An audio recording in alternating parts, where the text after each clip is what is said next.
Hey, this is Pamela and Greg Johnson, and this is the Produce Reporter Week in Review.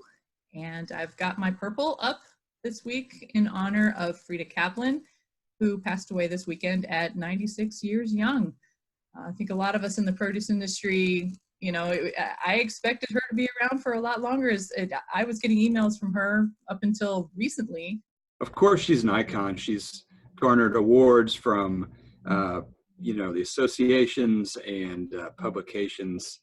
And yeah, we expected her to be around forever. You just did that great video with her last year at Fresh Summit, which is up on our site.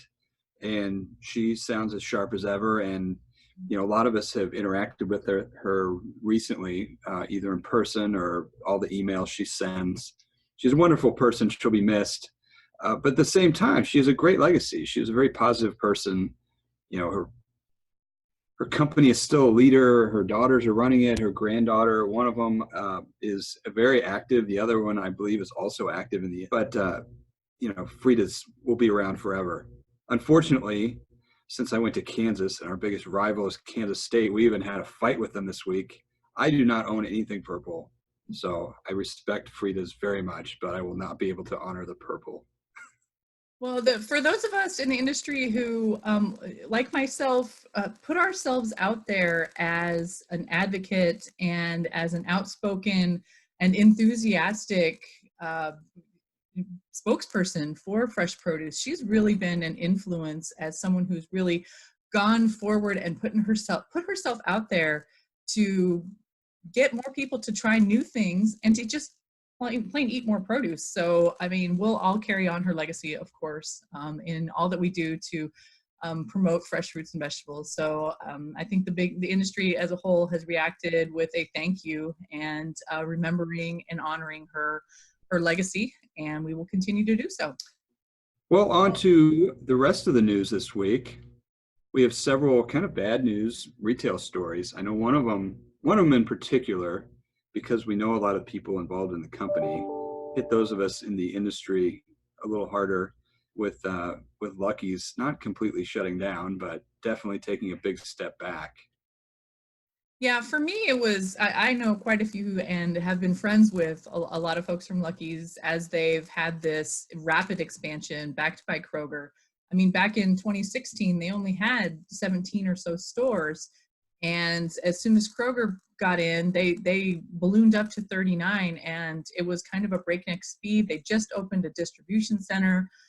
But when Kroger announced it was pulling out, there were two options. Well, actually three options. And one of them was, is someone going to pick them up? That didn't happen. Next option was they're going to have to take a look at their store portfolio and see what's sustainable without that financial backing. Third option was close altogether. And we didn't see that one. We're down from 39 stores down to 7. And I made a map to show which ones are left. The thing that I've noticed in particular about this closure, and maybe it's because I'm so connected to so many people from Lucky's, but if you go on LinkedIn, you can see just some fantastic messages from all the team members involved who are enthusiastically encouraging other retailers to pick up some of these folks who worked at Lucky's. And it was a fantastic experience for a lot of them, and the mentality and the attitude and just the culture of Lucky's hopefully can spread across to some other retailers as well. Yeah, I always really liked the huge focus on produce and the huge, just great variety. And they really enjoyed using produce to make their reputation. And I hope if it's not going to be that banner, at least we're seeing other banners who do similar things having success in the market. Yeah, for sure. And speaking of another retailer that's had some bad news this week that is heavily focused on produce, I don't know if you've ever been to a Fairway market in the tri-state area. They are the epitome of just the high walls of produce and fantastic merchandise. Their tagline is like no other. But yeah, on January 22nd, the New York Post went out with a story that's, gossip that basically said they're going to file Chapter 7 and liquidate. And if you go to Fairway's website, they put out a quick statement that said that no, rumors are false. We are not filing Chapter 7 bankruptcy. And this morning on January 23rd, they filed Chapter 11. They're selling 5 stores to ShopRite. And we're looking at what's going to be the future of this company. I think they're searching for an owner for the rest of their stores. Yeah, Chapter 7 would have been a lot different than Chapter 11. But I haven't taken a look at the bankruptcy filing to see what kind of debts they owe out there, but I'm sure it's going to be significant. And so we'll have to keep an eye on that. And Greg, this week you had a story about what's going on with China and trade, and it's not over for the produce industry. What's happened? What's coming next for exporters to China? It's really just beginning. The trade deal that was agreed to by the U.S. and China allows for $40 billion worth of U.S. food and ag each of the next 2 years, but it's very non-specific on how that's going to come about. I talked to 2 produce industry analysts this week about what their opinion is, and both have the opinion that fresh produce is in a good position because they're very in high demand in China. They compete really well in China versus both Chinese grown and other imports into China. So produce does really well. If the market's allowed to work, then you could see a decent portion of that be fresh produce items. The apple and grape and citrus industries all had a high amount of success there before the tariff wars started to begin. The problem is the tariffs are still in place. They vary by commodity, but they're around 50%. And if it's a 50% tariff, then that does not allow U.S. product to compete over there. That's one thing that still hasn't been determined, how China is going to live up to those imports and those commitments they committed to is in phase 1 of this process.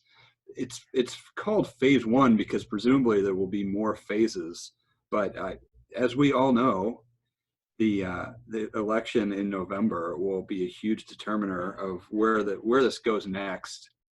Both analysts didn't want to speculate too much, but there's no reason to think we couldn't get a phase 2 or some other kind of agreement between the 2 countries, regardless of who wins the election in the fall, because it's so important to exporters in the United States.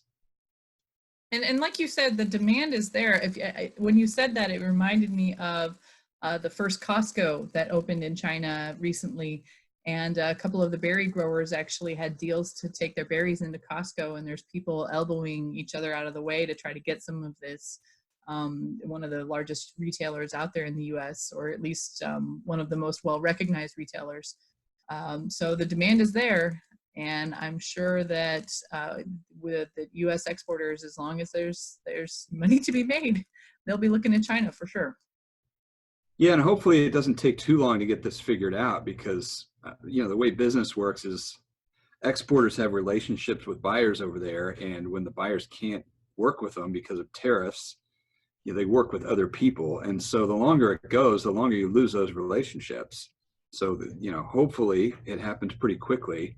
And since the commitment is for $40 billion in 2020, we're already a month into it. So there's only 11 months left. If China's going to live up to it, they got to figure it out pretty quickly. And U.S. negotiators are working with them on that. And produce industry groups will be, working with trade associations and the trade negotiators to get their points in. So that will be happening in the short term. All right. Well, that is it for the Produce Reporter Week in Review. If you are not getting the Produce Reporter newsletter, you need to go to producebluebook.com and sign up.